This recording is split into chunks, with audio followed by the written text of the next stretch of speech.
Decíamos que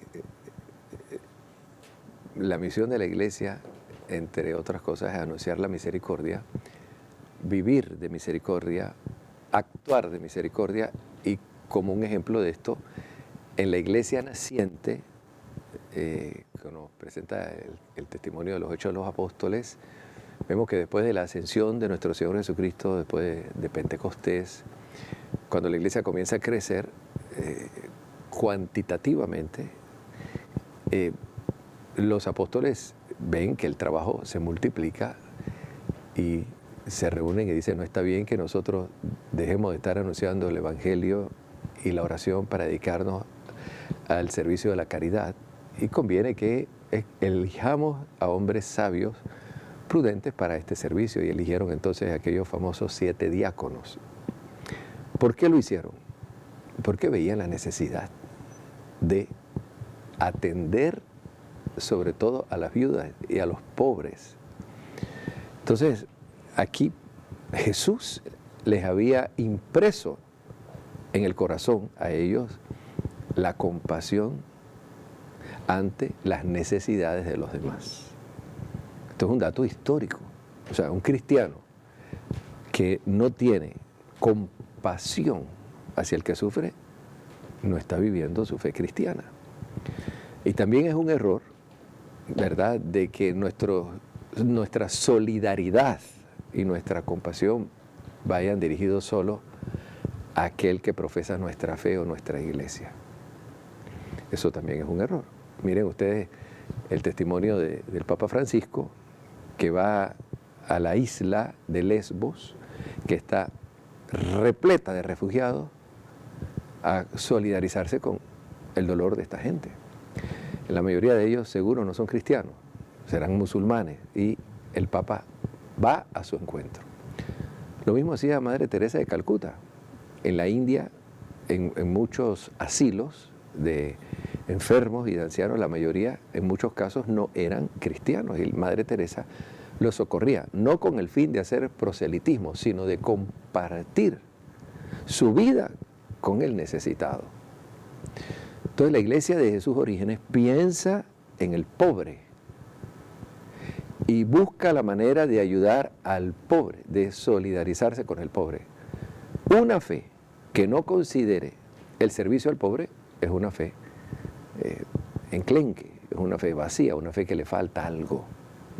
Recuerden que es cierto que la Sagrada Escritura habla claramente que por la fe nosotros nos salvamos, pero la misma Sagrada Escritura, sobre todo en las cartas del apóstol Santiago, dice: muéstrame tu fe sin obras, que yo por mis obras te demuestro mi fe. Entonces, ambas cosas son necesarias para la salvación, y eso lo dice nuestro Señor Jesucristo, porque en el juicio final la materia de examen son las obras de caridad. Tuve hambre, no me diste de comer; estuve enfermo, no me fuiste a ver; estuve desnudo, no me vestiste; era forastero, no me acogiste; estuve sin hogar, no me acogiste. Ahora, dice el Señor: cada vez que lo hiciste con uno de mis hermanos más pequeños, me lo hiciste a mí. Es decir, que Jesús invita a sus interlocutores a acogerlo a Él en la persona del pobre, del marginado.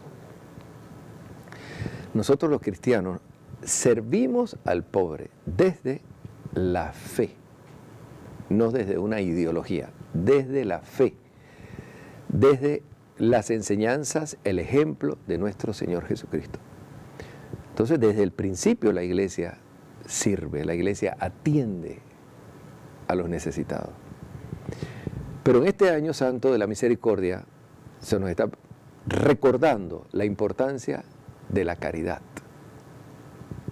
Fíjense que es importante la confesión, importante pasar las puertas de misericordia, todos los ejercicios de piedad que conocemos, pero hermanos, no podemos pasar por alto las obras concretas de misericordia.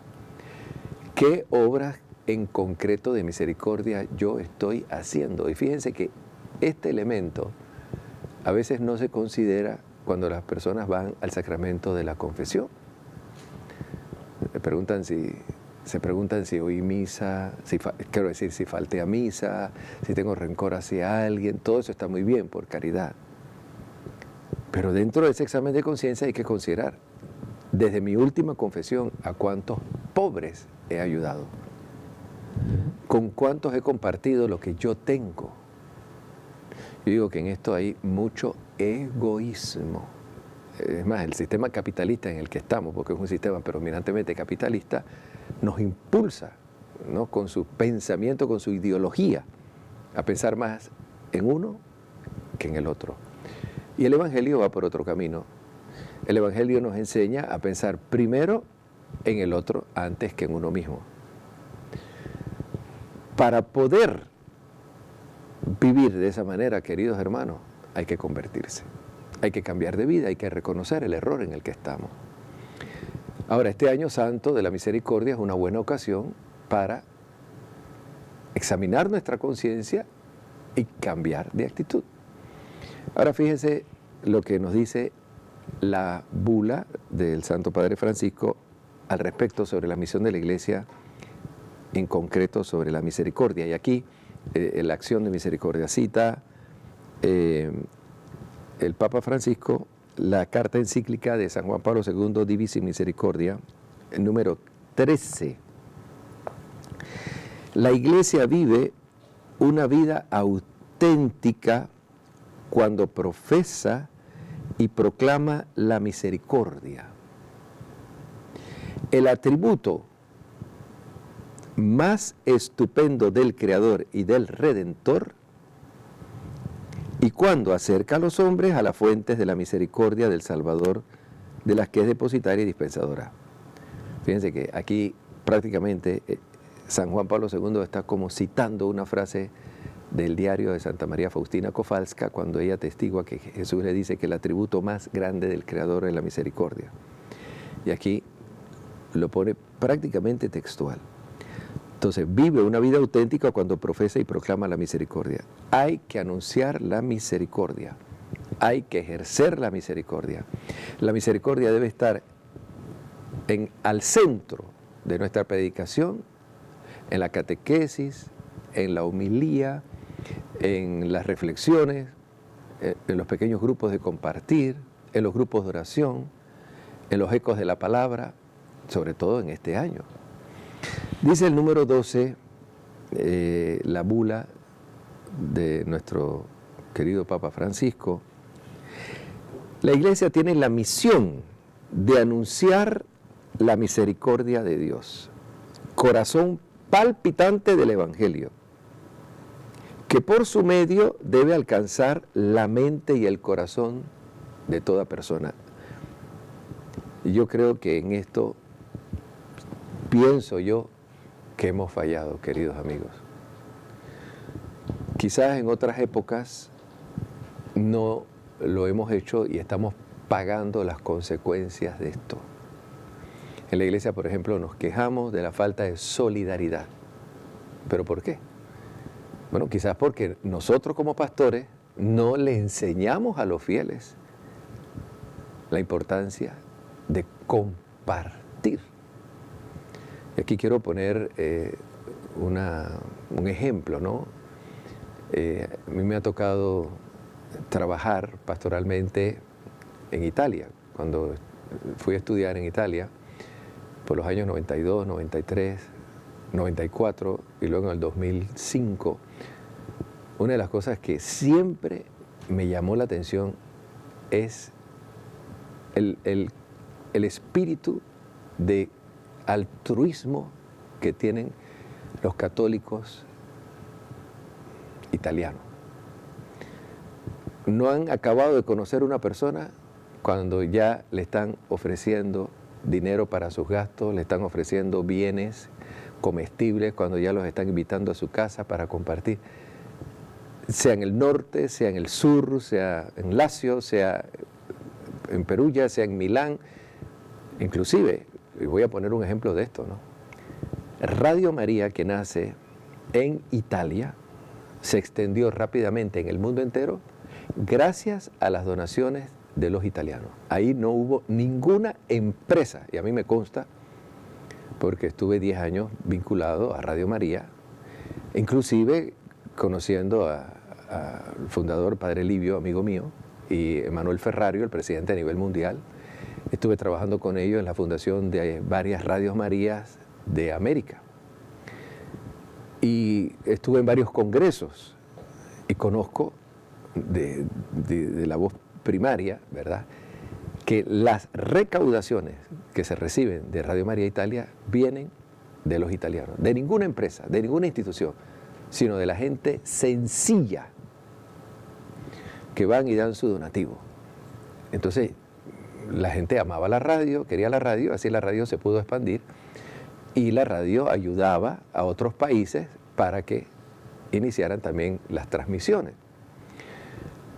Ahora, esto que se vive en ese espíritu, ¿verdad?, de Radio María de Italia, se vive en las parroquias. Es interesante cómo los católicos italianos comparten siempre con el pobre, abren su casa, comparten con ellos lo que tienen. Yo recuerdo allí, recién llegado, todos los días nos ponían en la puerta de la casa un supermercado, todos los días prácticamente, diferentes familias, como si fuéramos refugiados. Yo decía, pero yo no soy refugiado, nosotros aquí podemos vivir, gracias a Dios. No, no, padre, ustedes no se preocupen, y de una manera anónima. Inclusive aquí, a veces aquí a FTV han venido algunas personas a pedir algún consejo que están de paso por Panamá, italianos. Lo primero que hacen es dar una ofrenda.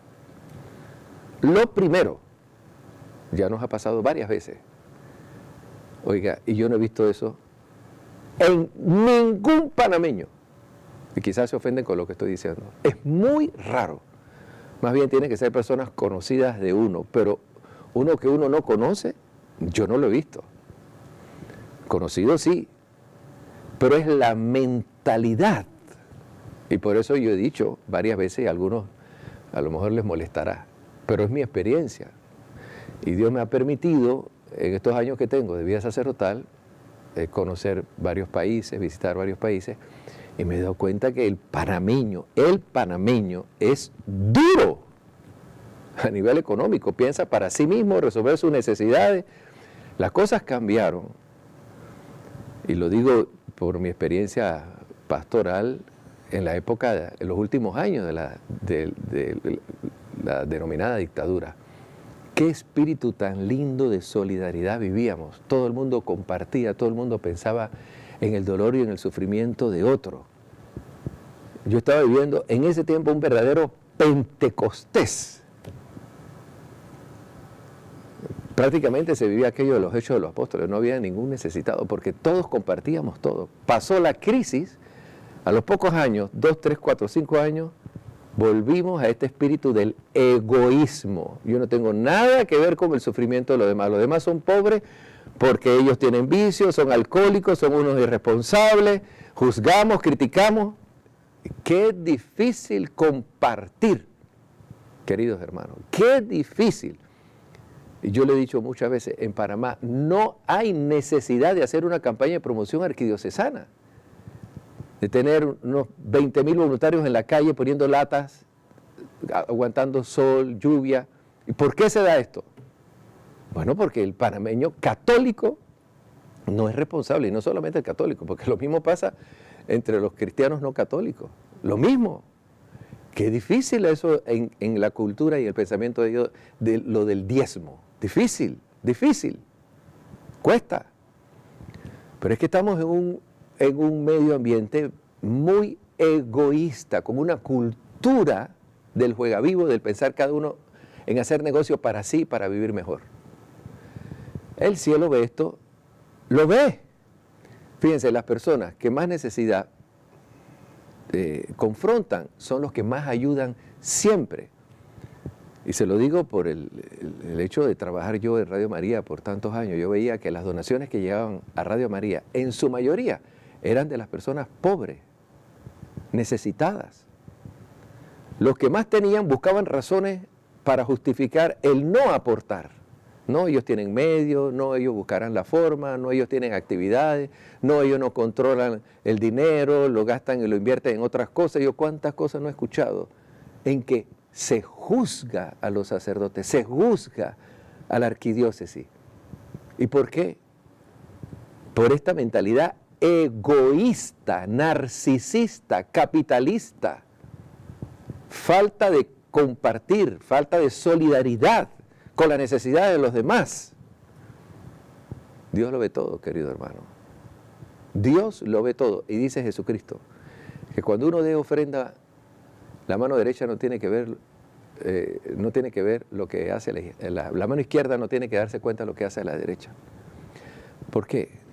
Porque no nos toca a nosotros juzgar cómo se administra. Si bien no podemos darle dinero a una persona para consentir el vicio, pero queridos hermanos, también hay muchas instituciones en la iglesia donde el dinero se administra de una manera correcta. Ahora hay que confiar de igual modo en la divina providencia. Yo estoy seguro que cuando las cosas son de Dios, Dios la lleva. Pero aquí lo que me estoy refiriendo, que hay gente que tiene millones y se consideran, que eso es lo triste, se consideran cristianos y católicos con millones en el banco ganando intereses para hacer más dinero, no para ayudar a los pobres. Eso debe darle vergüenza. Yo pienso que una persona en esa actitud no puede ir a confesar sus pecados sin un cambio sincero hacia el compartir con los necesitados. Porque Dios pedirá cuenta también de esto. La misericordia nosotros tenemos que anunciarla. Y yo digo, en parte, no le echo la culpa tanto a los fieles, sino a nosotros los pastores. ¿Qué hemos hecho aquí? Porque no hemos podido cambiar esta mentalidad. ¿Qué ha pasado entre nosotros los pastores? Que no hemos sabido inculcarle a la gente la necesidad de compartir como debe ser. Y por eso tanta pobreza, tanta miseria frente a tantos rascacielos que hay en Panamá. Esto es un contrasentido, considerando nosotros un país cristiano. Vamos a un cambio y volveremos con ustedes, queridos amigos televidentes.